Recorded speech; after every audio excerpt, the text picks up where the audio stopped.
And welcome to another video. अब ये video तो हमारी पोषण ट्रैकर से ही रिलेटेड है, क्योंकि अभी कुछ 1-1.5 घंटा पहले हमें मैसेज आया है कि जो हमारा पोषण ट्रैकर है उसका नया वर्जन जो हम यूज़ कर रहे थे पहले 22.4 वो अभी नहीं है। अब उसकी जगह 22.5 जो है वो आया हुआ है। अब इसमें हमें उन्होंने कहा कि आप उसको अपडेट कीजिए अपने अपने, तो उसके लिए एज सेम प्रोसीजर वही है, हमने डिलीट करके दोबारा इंस्टॉल करना है।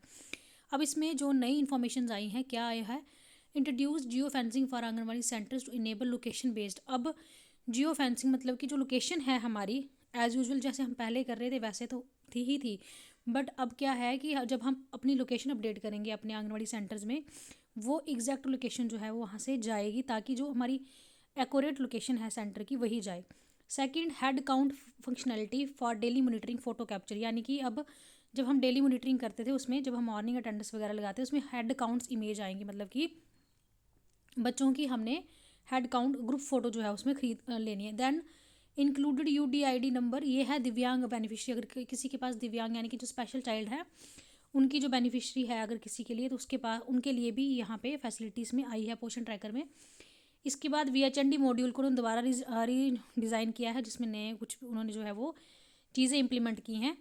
इसके अलावा बाकी जो भी छोटी छोटी डिटेल्स उन्होंने फिल की हैं। अब आते हैं मेन हमारा जो, अभी मैंने जब इसको ओपन किया है पोषण ट्रैकर को, सबसे पहले जब मैं डेली ट्रैकिंग पे गई, आप में से जो भी सेंटर कोई ओपन करेगा वो सबसे पहले आपको वो ऊपर पूछेगा, क्योंकि मेरा तो पास ही है सेंटर, तो वहाँ ऊपर पूछेगा कि are you away from your anganwadi centre. अगर आप अपने आंगनवाड़ी सेंटर से अवे हो तो आपको वहाँ पे रीज़न देना पड़ेगा कि वाई, क्यों अवे हो आप, क्योंकि हम जो मेरा सेंटर है वो नियर बाई है, वो लोकेशन जो है वो ज़्यादा वेरी नहीं करती, लेकिन जिसके लॉन्गिट्यूड और लैटिट्यूड में काफ़ी ज़्यादा फ़र्क होगा उसको वहाँ रीज़न देना पड़ेगा कि आप अगर अपने आंगनवाड़ी सेंटर से अवे हो तो उसका रीज़न क्या है। अब यहाँ देखिए, जो हम पहले आता था आंगन कैप्चर फ़ोटो, उसमें हम लोग क्या करते थे, अपनी जो फ़ोटोज़ थी उसमें कैप्चर करते थे, अपनी आंगनवाड़ी सेंटर की कोई भी एक्टिविटी की फ़ोटो कैप्चर करते थे। अब उन्होंने क्या किया है, हमारा मॉर्निंग स्नैक वाला जो ऑप्शन है उसको ग्रे कर दिया है। अगर आप देखेंगे अटेंडेंस मॉर्निंग स्नैक जो है वो ग्रे है, यानी कि please capture anganwadi centres children photo first in order to attend enter the attendance morning snacks details. यानी कि हमारी मॉर्निंग स्नैक्स की अटेंडेंस अब तभी लगेगी जब हम बच्चों के फ़ोटोज़ उसको कैप्चर करेंगे। कैप्चर कहाँ करना है हमने, चिल्ड्रन ग्रुप्स फ़ोटो, यानी कि चिल्ड्रन का जो ग्रुप फ़ोटो है उसको कैप्चर करना है। उसके बाद हमारा मॉर्निंग स्नैक्स का जो स्लॉट है वो ओपन होगा। अदरवाइज़ हमारा ये जो स्लॉट है ये ग्रे ही रहेगा और मॉर्निंग अटेंडेंस हमारी नहीं जाएगी आगे। ये चीज़ आपको समझ आ गई कि फ़ोटो हमने अब चिल्ड्रन का जो फ़ोटो है वो कैप्चर करना है, उसके बाद ही हमारा मॉर्निंग स्नैक वाला स्लॉट जो होगा वो इसमें ओपन होगा। दूसरी चीज़ इसमें ये है, अभी जो मैंने इसमें देखा है दो इवेंट में, जब मैं यहाँ पे गई VHND, क्योंकि मैंने ऑलरेडी फिल किया हुआ है इसलिए अभी यहाँ पे वो ओपन नहीं होगा, लेकिन इसमें आ गया हमारे पास कि कितने पार्टिसिपेंट्स थे जब हम VHND फिल करेंगे, कितने उसमें पार्टिसिपेंट्स थे, प्रेग्नेंट कितनी थी, लैक्टेटिंग कितने थे। देन उसके बाद किसी को वहाँ पे न्यू वैक्सीनेशन लगी है उसकी डिटेल भरनी है। अगर किसी को कोई प्रॉब्लम है उसको क्या सप्लीमेंट मिले हैं, जैसे विटामिन A कैप्सूल्स हो गए, बंडाजोल होगी, कैल्शियम के हो गए। देन टेस्टिंग चेकअप की, किसी का कोई चेकअप हुआ है, शुगर BP टेस्ट, यानी जैसे हमारा हेल्थ मेला लगता है तो उसमें ये भी हमारे चेक होते हैं। दैन उसके बाद ग्रोथ मॉनिटरिंग, अगर किसी की ग्रोथ मॉनिटरिंग रह गई है तो क्या हमने वो VHND में कंप्लीट की है, ये उसमें आएगा। Then counselling services in case कोई आपके पास ऐसा बेनिफिशरी है जो जिसको काउंसलिंग की ज़रूरत है, या कोई फिजिकली चैलेंज्ड है, या किसी को किसी प्रकार की प्रॉब्लम है, तो वो इसमें हमने फिल करना है। अब ये नेक्स्ट जो हमारा VHND होगा फेब में, उसमें हमें पता चलेगा कि इसको हमने कैसे फिल करना है, क्योंकि इस ये वाला VHND हमारा हो गया तो हमने इसको फिल कर दिया है। देन इसके बाद आ गया हमारा THR डिस्ट्रीब्यूशन, यानी कि हमने टेक होम राशन जो डिस्ट्रीब्यूट किया है, प्रेग्नेंट को कितना दिया, लैक्टेटिंग को कितना दिया, वो भी सारी डिटेल अब हमारी VHND में जो है वो उन्होंने इंक्लूड कर दी है। तो पहली चीज़ जो इसमें आई है हमारे पास यही है कि हम लोगों ने क्या करना है, हम लोगों ने अपना जो फ़ोटो है चिल्ड्रन ग्रुप्स फ़ोटो कैप्चर करना है। उसके बाद हमारा अटेंडेंस का स्लॉट खुलेगा। एंड इन केस अगर आप अपने सेंटर से काफ़ी दूर रहते हो, काफ़ी दूर आपकी लोकेशन है, तो आपको वहाँ रीज़न देना पड़ेगा।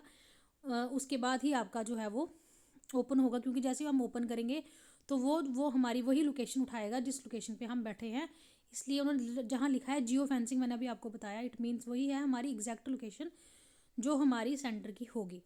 तो ये चीज़ का आप लोग ध्यान रखें कि आपने जब भी ओपन करना है, अगर आप दूर वो हो तो आपको कहीं आप अवे रहते हो सेंटर से, तो आपकी लोकेशन अब वही जाएगी जहाँ से आप उसको ऑपरेट कर रहे हो। ये जियो फेंसिंग हो गया, मतलब आपको एक फेंस में जैसे चार दीवारी करते हैं ना तारे लगा के, वैसे ही उन्होंने आपकी लोकेशन को बाइंड कर दिया है। अब आप लोग जो है वो अपनी एग्जैक्ट लोकेशन से ही पोर्शन ट्रैकर को ऑपरेट करें।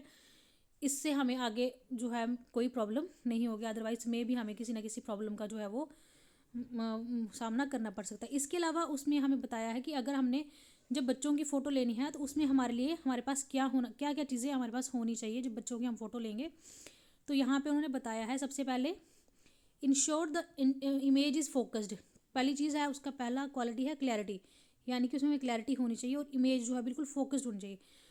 Ensure the image is not blur नहीं होनी चाहिए। लाइटनिंग जो होगी प्रॉपर होनी चाहिए, उसमें किसी प्रकार की कोई छाया या नहीं होनी चाहिए। क्योंकि जैसे मैं कल PMBY का फ़ोटो कर रही थी किसी वर्कर का, तो वहाँ पे 5-6 बात करने के बाद भी वो फ़ोटो नहीं जा रहा था, वहाँ पे आ रहा था please maintain proper lighting. Then angle, जो हमारा एंगल होगा वो स्लाइटली अबव होगा, यानी कि आई लेवल के अबव होगा, और हमने लो एंगल को अवॉइड करना है। डिस्टेंस जो होगा वो बिल्कुल बराबर होना चाहिए। और उसके बाद एक दूसरे के साथ बच्चे ओवरलैप नहीं होने चाहिए, ऐसे नहीं कि एक के पीछे दूसरा खड़ा, दूसरे के पीछे तीसरा। एंड उसके बाद अगर ग्रुप साइज ले रहे हो तो इंश्योर करना है all the individuals are visible and not significantly overlapping. अगर आप ग्रुप में भी 4-5 बच्चों का फोटो ले रहे हो तो आपको उनको एक साथ रखना है ताकि एक दूसरे के ऊपर कोई बच्चा आपको ना दिखे। तो ये एक छोटी सी आ गई है हमारे पास इन्फॉर्मेशन कि हम लोगों ने अब कैसे अपना जो है वो काम करना है। इसके बाद अभी इसमें और भी कोई चेंज होगा तो मैं आगे आपको बताऊंगी। फिलहाल आप लोग अपना सेंटर ओपन करिए, अगर जो भी सेंटर गए हैं वहाँ से बच्चों की फ़ोटो को कैप्चर करिए, अपनी मॉर्निंग अटेंडेंस एज रूटीन का काम जो हम करते हैं वो करिए।